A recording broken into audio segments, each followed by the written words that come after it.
మాతృదేవో భవ. నేను మీ శ్రీధర్. నా నెంబర్ కింద స్క్రోల్ అవుతూ ఉంటుంది.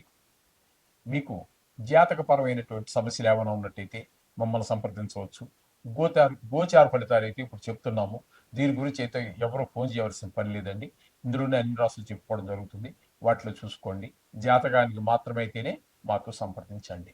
ఇకపోతే ఇప్పుడు మనం చెప్పుకోబోయే అంశం ఏంటంటే మే నెలలో మే నెల 2025 సంవత్సరంలో ద్వాదశ రాశుల వారికి ఏ ఏ విధమైనటువంటి ఫలితాలు ఉంటాయి అనేటువంటిది తెలుసుకునే ప్రయత్నం చేద్దాం.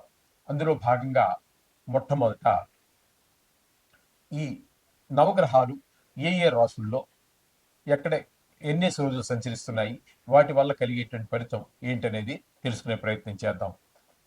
ఇందులో ప్రథమంగా రవి తీసుకున్నట్టయితే మేషరాశిలో 1వ తారీఖు నుండి 14వ తారీఖు వరకు మేషరాశిలోను, తదుపరి 15 నుండి నెలాఖరు వరకు వృషభంలోను సంచారం చేస్తూ ఉన్నారు.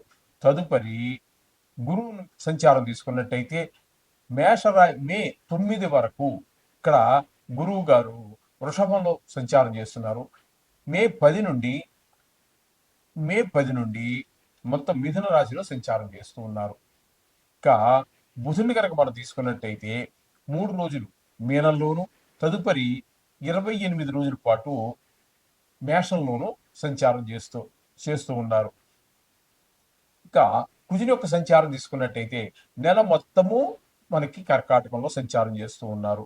ఇంకా శుక్రుడిని కనుక తీసుకున్నట్టయితే శుక్రుడు నెలంతా కూడా మీనరాశిలోనే సంచారం చేస్తూ ఉన్నారు. శని భగవానుడు కూడా నెలంతా మీనరాశిలోనే సంచారం చేస్తూ ఉన్నారు.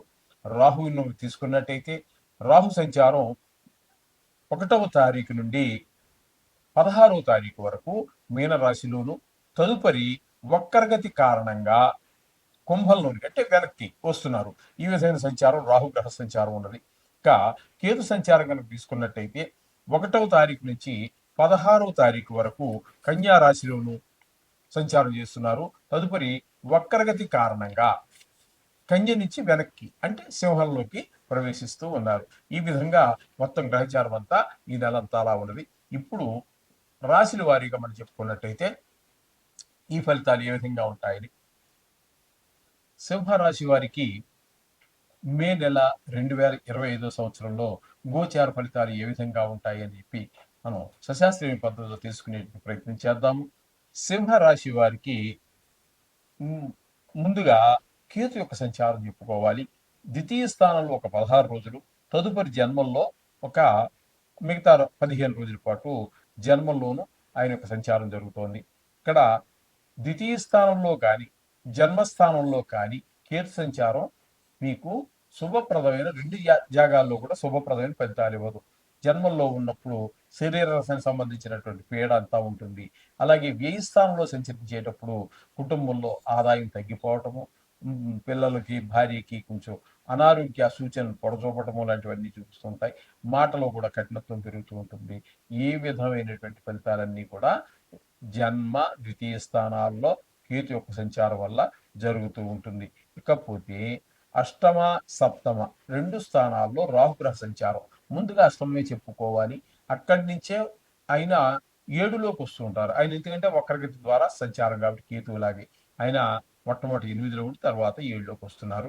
అందుచేత 8లో ఉన్నప్పుడు చాలా కొంచెం చెడ్డ వార్తలు వినటము, పెద్ద దుఃఖం రావటము, హఠాన్ మరణాలు జరగటము, ధన నష్టం జరగటము. ఎందుకంటే దీని కింద ఈ రాశి కింద కొన్ని కోట్ల మంది వస్తూ ఉంటారు. ఎవరికి ఏ ఫలితం జరుగుతుంది అనేది అది మనకి దాని ద్వారా మనకు తెలియాల్సి వస్తుంది. దీని ద్వారా మాత్రం ఈ విధమైన ఫలితాలని చెప్పుకోవాల్సిందే.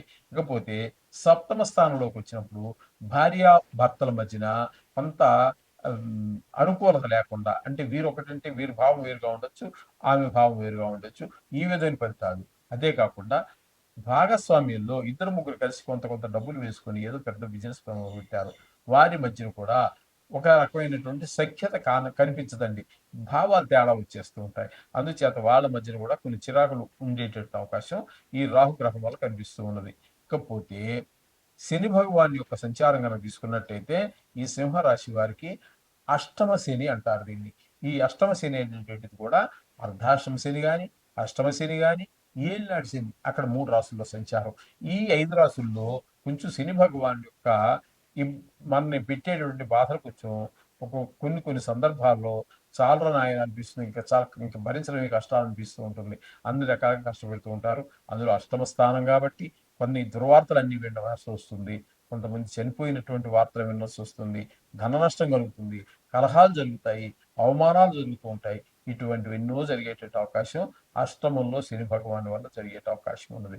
ఇకపోతే శుక్రుడు నెల రోజుల పాటు అక్కడే సంచారం చేస్తున్నారు. నెల రోజులు కూడా ఆయన చక్కని ఫలితాలను ఇస్తారు. అష్టమ స్థానంలో శుభ ఫలితాలు ఇచ్చేటువంటి ఏకైక గ్రహం కూడా శుక్ర భగవానుడే. అక్కడ పాపం ఆ శుక్ర భగవానుడు మనకి చాలా ఇప్పుడు మనం ఏవైతే చెప్పుకున్నామో పెద్ద పెద్ద పీడ అవన్నీ వాటికి విరుద్ధమైనటువంటి దానికి భిన్నమైనటువంటి ఫలితాలన్నీ కూడా మనకి ఉల్లాసంగా ఉండడానికి, ఉత్సాహంగా ఉండడానికి, ప్రాణం హుషారుగా ఉండడానికి కూడా ఈ శుక్ర భగవానుడు మనకి సహాయ సహకారాలు అందిస్తూ ఉంటారు. ఇకపోతే బుధ భగవానుడు కూడా ఇక్కడ అష్టమ స్థానంలోనే ఒక 3 రోజులు సంచారం చేస్తూ ఉన్నారు. అష్టమ స్థానం 3 రోజులు కూడా ఉపయోగకరంగా ఉంటారు. తదుపరి భాగ్యంలో ప్రవేశిస్తున్నారు. అంటే భాగ్యం అంటే మేష రాశిలో ప్రవేశిస్తున్నారు. భాగ్యంలో ఆయన శుభప్రదమైన ఫలితములను ఇవ్వజాలరు. అక్కడికి వచ్చేటప్పటికి తండ్రి గారి ఆరోగ్యం మీద కావచ్చు, బిజినెస్ ముందుకు వెళ్ళలేకపోవచ్చు, మనం అనుకున్న లాభాలు రాకపోవచ్చు, కొన్ని కొన్ని సందర్భాల్లో నష్టాలు కూడా రావచ్చేమో. ఇటువంటి ఇబ్బందులన్నీ కూడా ఈ బుధ భగవాన్ యొక్క భాగ్యస్థాన సంచారం వల్ల కలిగే అవకాశం ఉంది. అట్లాగే రవి యొక్క సంచారం 9, 10 స్థానాలలో జరుగుతున్నది. అంటే భాగ్య దశమ స్థానాలు జరుగుతుంది కాబట్టి రవి ఈ భాగ్యస్థానమైనటువంటి 9వ స్థానంలో మాత్రం అనుకూలమైన ఫలితాలను ఇవ్వజాలరు. ఇక్కడ పితృ కారకుడు కాబట్టి ముఖ్యంగా భాగ్యస్థానం కాబట్టి తండ్రి గారి ఆరోగ్య విషయంలో చాలా జాగ్రత్తలు తీసుకోవాల్సి ఉంటుంది. అలాగే వాహన సౌఖ్యం అలాంటివన్నీ కూడా కొంచెం ఇబ్బంది కలిగే పరిస్థితులన్నీ ఏర్పడుతూ ఉంటాయి. తదుపరి 14వ తారీఖు వరకు మీకు అక్కడ జరుగుతూ ఉంటుంది. ఇవన్నీ కూడా భాగ్యస్థానం దశమ స్థానంలో. తదుపరి ఏకాదశి స్థానంలో సంచారం చేస్తూ ఉన్నారు కాబట్టి మీకు అక్కడ ఏకాదశి స్థానంలో రవి భగవానుడు మంచి ఫలితాలనే ఇస్తూ ఉంటారండి. ఈ విధమైన ఫలితాలన్నీ కూడా జరుగుతూ ఉంటుంది. ఇకపోతే గురు యొక్క సంచారం చెప్పుకోవాలి అన్నట్టయితే ఇక్కడ మనకి ఇక్కడి నుంచి మనకి గురు సంచారం చెప్పుకోవాలి అన్నట్టయితే దశమ స్థానంలో ఒక 9 రోజుల పాటు, తదుపరి ఏకాదశి స్థానంలో మిగతా నెలంతా కూడా సంచారం చేస్తున్నారు. ఈ 9వ స్థానంలో గురు యొక్క సంచారము మనకి 10వ స్థానంలో, 9వ స్థానం కాదు 10వ స్థానం, 10వ స్థానంలో గురు యొక్క సంచారం అంత శుభప్రదమైన ఫలితాలు ఇవ్వజాలవు. అక్కడ కేవలం 9 రోజులే ఉంటారు. తదుపరి నెలంతా కూడా ఏకాదశంలో సంచారం. ఆ ఏకాదశంలో సంచారం మాత్రం చాలా శుభప్రదమైనటువంటి ఫలితాలన్నీ మనకి ఇస్తూ ఉంటారు. ఆయన ఆదాయం బాగుంటుంది. ఏ విషయంలో ఏ విషయం తీసుకుంటే ఆ విషయంలోనే మీకు చాలా చక్కటి ఫలితాలన్నీ కలగజేస్తూ ఉంటారు గురువు భగవానుడు. చేత ఒక స్థానంలో అశుభ ఫలితాలు, ఇంకో స్థానంలో శుభ ఫలితాలు ఇస్తూ ఉన్నారు. ఇకపోతే ఈ సింహరాశి వారికి 1000 స్థానంలో కుజుని యొక్క సంచారం, ఇది కూడా అనుకూలమైన ఫలితాలన్నీ ఇవ్వదు. ఆదాయం తగ్గిపోతుంది, ఖర్చులు పెరిగిపోతూ ఉంటాయి. అలాగే కొంతమందికి ఈ కళతర నష్టం జరిగే అవకాశం ఉంటుంది. అంటే భార్యకి ఏదో అనారోగ్యం రావటమో, యాక్సిడెంట్ రావటమో, ఏదో విధంగా కొంచెం ఇబ్బంది కలిగించే పరిస్థితులన్నీ ఏర్పడుతూ ఉంటాయి. కొంతమంది కోట్ల మందికి సంబంధించింది కాబట్టి కారాగార శిక్ష పడేవాళ్ళు కొంతమంది ఉండొచ్చు, ధన నష్టం జరిగే వాళ్ళు కొంతమంది ఉండొచ్చు. ఈ విధంగా ఏ స్థానంలో కుజుని యొక్క ఫలితం వల్ల ఈ విధమైనటువంటి ఫలితాలను ఇస్తున్నాయి. ఏదేమైనప్పటికీ కూడా నవగ్రహాలకి కూడా సంబంధించి మీరు రోజు 2 నిమిషాలు కేటాయించి ఏదో ఒకట మంత్రాలు, శ్లోకాలు ఏదో చెప్పుకున్నట్టయితే అన్ని శుభం జరుగుతాయి. శని ప్రభావం కనుక ఎక్కువగా ఉన్నటువంటి వారు కాబట్టి ఎవరైనా ఉంటే ఇప్పుడు ఖచ్చితంగా సింహం వారికి మనం చెప్పుకున్నాం కదా అష్టమ స్థానం.